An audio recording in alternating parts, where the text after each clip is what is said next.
Hello and welcome to the MovieKing Podcast. My name is David Jurmann and I'll be your host. On today's episode, I'll be reviewing the film Companion, and in the second half, I'll be reviewing the film Presence. So starting off with Companion, this is a movie that had a very vague teaser trailer. You'd watch it and at first be like, oh, this is a nice looking romance movie, and then you slowly realize it's a horror movie as things get more progressively disturbed. And the second trailer, don't even get me started on the second trailer. It basically gives away what this movie is about. And to that you might say, you know, what? Isn't that the point of a trailer, to tell me what the movie's about? And sometimes it is. Sometimes that is the point, but in a special case like Companion, it's not. If you've been listening to this podcast for more than a couple episodes, you know how much I try to not give away much about the story of a movie. And I'll say it's good to go in blind. I've learned that over the course of many years watching movies. You know, I used to always like to know what a movie was about. And then, sometimes I just realize like some movies aren't meant to really, tell you much before you see it. Some movies are just meant to be a surprise, and they're meant to really like blow you away when you watch it. Like, wow, this is not what I thought this was going to be. And those experiences are truly awesome. And that's why I think it's important sometimes to just go into a movie blind. And my job here, I guess, a little bit anyway, is to tell you if you really shouldn't, go in knowing anything. And I try to say not to, but in this case especially, you should not go in knowing anything. Usually I'll say that just as a generalization, both Companion, part of what makes this movie so fun is the element of surprise you'll experience. It's by some of the same creative team as Barbarian, one of the most shocking horror movies in recent memory. I remember seeing that movie a few years ago, and it just like blew me away. It knocked my socks off. Like, what is this? Again, one that you don't know what it's really about until you watch it. The trailer for that one, actually, I'll give it credit. It didn't really tell you more than what the first act of the movie was. After that, it's a completely surprise. In this movie, and with Companion, it's pretty similar to that in that, like, the trailer doesn't actually tell you more than what's happening really in the first, 30 minutes of the movie, but I think the reveal in the trailer is bigger than what Barbarian shows.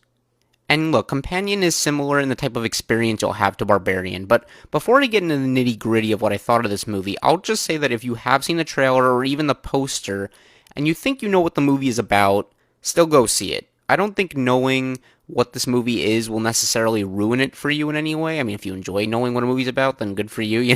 Go check it out more. But I do think it has an impact on the level of surprise you'll experience. And I think this movie, again, really, it's one of those movies you go in blind and you'll be so impressed by like what this movie's doing. But with all that out of the way, let's talk about Companion. All you really need to know is that this movie is about a couple that goes to a very rich guy's house for a small getaway. Things are kind of off-putting at first, the way people perceive each other is a little weird, and from there things just get crazy. And that is like the most vague summarization of what this movie's about you'll ever hear, because I do not want to tell you anything more than that. It's just so fun. I'm gonna rip the band-aid right off. This movie rocks. It's so much fun. It's so funny, so entertaining. I had such a blast with this movie, and it does something I love from horror.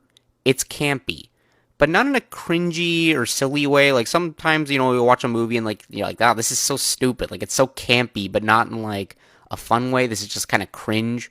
But no, in this case, it's really clever. It's like Get Out or Happy Death Day, where it plays hamminess and campiness more like satire. And I love how it takes common tropes and flips them on their head. Like, it does that a lot. And I think that's really awesome. And what ties it all together for me are the performances and the script. Firstly, with the performances, Sophie Thatcher is amazing. She was just great in Heretic, one of my favorite horror movies from 2024. She was excellent in that film. And she's even better in this movie. The amount she conveys and expresses just from her face alone is the kind of performance you just marvel at watching. Like, I have no idea how some of the things she does in this movie, like how she finds it in herself to like actually get these expressions across, like she's hearing all this for the first time. It's really impressive. Really, really great performance. And she has to do so much heavy lifting and reacting in this movie, but she nails it all with ease. Like, I totally believed everything she was doing. Jack Quaid is also very good here. I love him in stuff like Scream, My Adventures with Superman, and The Boys. This is a different kind of role for him, and he does it very well. And the rest of the supporting cast in general is solid and sells what their characters are trying to do. I fully believed everyone and what they were doing. A lot of them are more secondary characters. Some of them really don't have a lot of screen time at all, but I think everyone does a good job. And getting to the script, it's a really good one. I always get giddy when a movie is ahead of its audience. Like, you don't see that often, Like, when a movie just really feels like it's one step ahead of you watching it. Because a lot of times you'll just kind of predict the movie and you'll be like, nah, that's going to happen, and that's going to happen, and that's going to happen. Not here. It really, like, subverts expectations in a good way. And this movie shows that it's smartly written and clever. What this movie does so well is that it'll often have you trying to piece things together along with the characters, but then it'll do something unexpected and fresh to change it up, and then at that point you're like, oh, I don't know where this is going anymore. Like, I don't know what's going to happen next. And the direction on top of this is impressive. Drew Hancock finds ways to build up and wind up tension quite well, and then release it in a very satisfying way. And that takes a lot of skill and effort. One scene in particular involving a self-driving car was very effective at this. The way it kind of ramps up and then eventually you kind of get like the payoff to it is really good. I think that was a really awesome scene. One that definitely sticks out in memory. It wasn't even doing anything that crazy or, over the top. It was just really well done. And also, this movie is very funny. Like, even with all the tension going on, the way it uses humor is great. It never undercuts the tension. It's just used at the right times, but it's also just really good humor, like a very dark comedy, which is some of my favorite types of humor.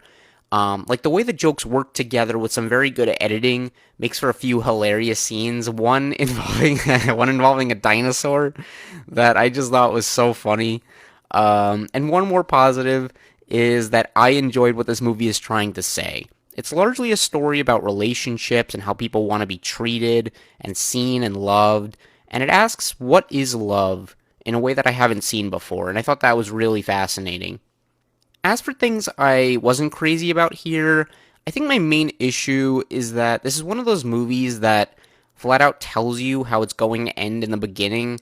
And I've just never really liked that trope. Honestly, I don't really see the point of it. Like, I get, it makes for an effective hook, like in the script. It also maybe makes for an effective hook if you're just like watching the first 5 minutes and you're like, ooh, I want to see where this is going. But I think it kind of takes away some of the real tension later on. Like, I think it takes away some of the impact of what's happening later on because you kind of know where it's going to go. And I just think that in general, that trope just gets on my nerves a little bit. I just don't know why they used it here. It wasn't really helping the movie at all, and I would have removed it if I was the director. And it also has a few times in the first half where it was taking a little bit too long to get to the punch. Just a few too many times where I was like, all right, like, let's see where this is going now. But once things really do get going in, like, the second half especially, it flew by. Again, not a lot of times in the first half, it's just a few. But overall, I think this was a really awesome movie. There may be a few other small nitpicks I could find, but as you can tell, I really enjoyed Companion. It's a great, pleasant surprise. It has a good story, good characters, excellent acting, and just makes for a great horror comedy. Like, we don't get a lot of good horror comedies anymore, but this one, and I don't even know if this movie, like, if a lot of people will call this a horror comedy. I just think it works as both, like, the horror and the comedy so well. So I'm going to give this movie a B+. It's really fun, really good movie. Go see this one blind. I know I say that a lot, but for this one, I truly mean it. It's a great time. Go see it. Alright, and next up is the movie Presence. If you like experimental films, this one's for you. Usually they can be hit or miss for me. A lot of the time, an experiment, like a cinematic experiment, can feel like a gimmick. But in this case, and in my opinion, the best case is, it's used as a storytelling tool. Presence is about a dysfunctional family that moves into a new house, and they begin to realize that there may be some spiritual presence in the house with them. Doesn't sound too experimental, right? Like, it doesn't sound like anything too crazy. While the plot itself is fairly straightforward, it's the execution that's different.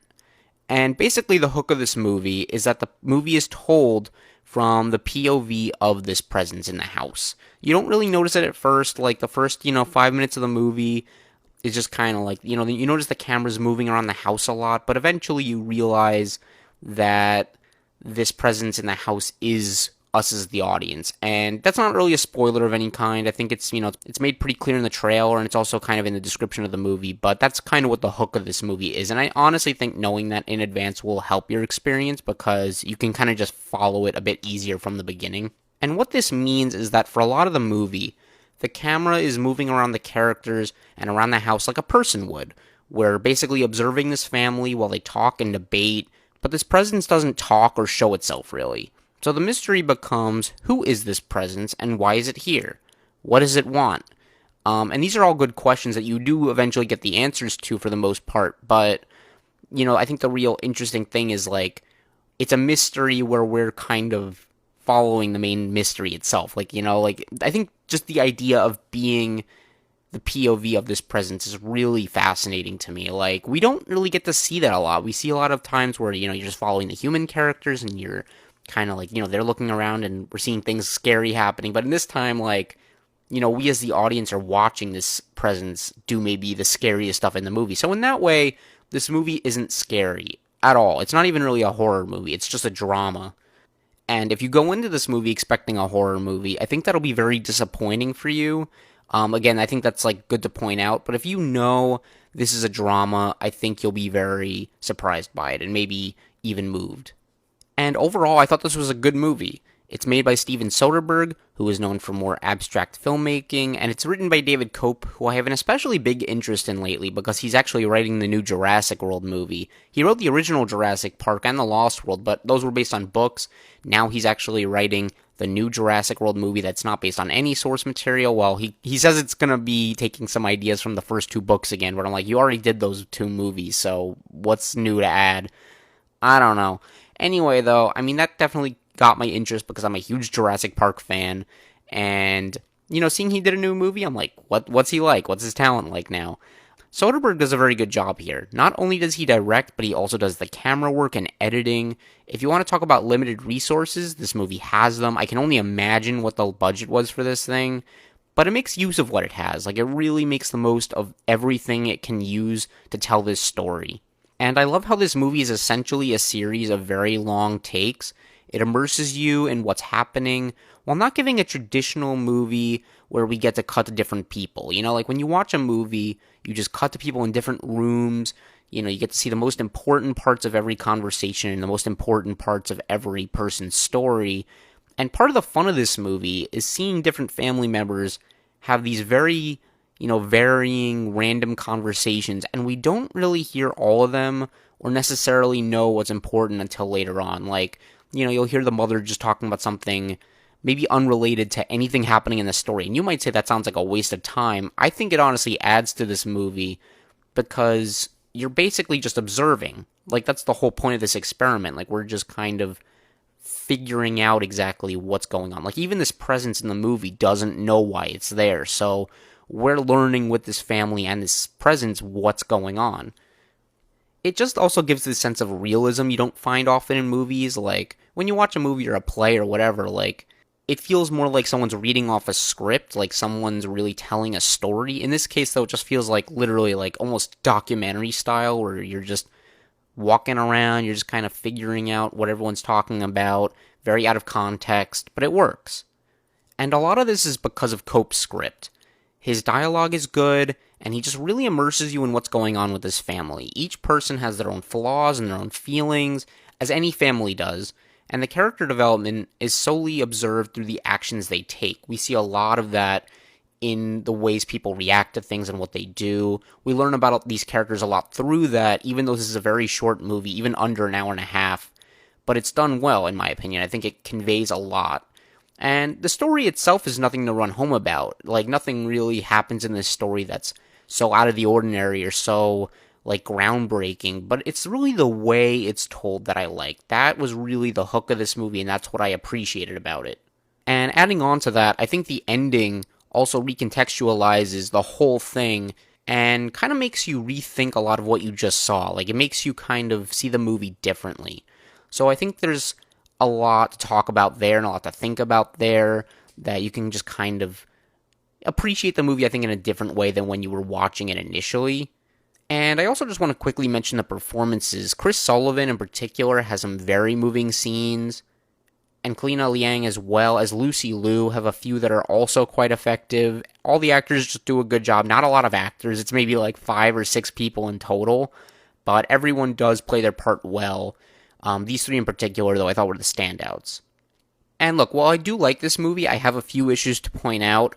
One is that a major part of the plot in the latter half of the movie is kind of focused on this romance that's introduced.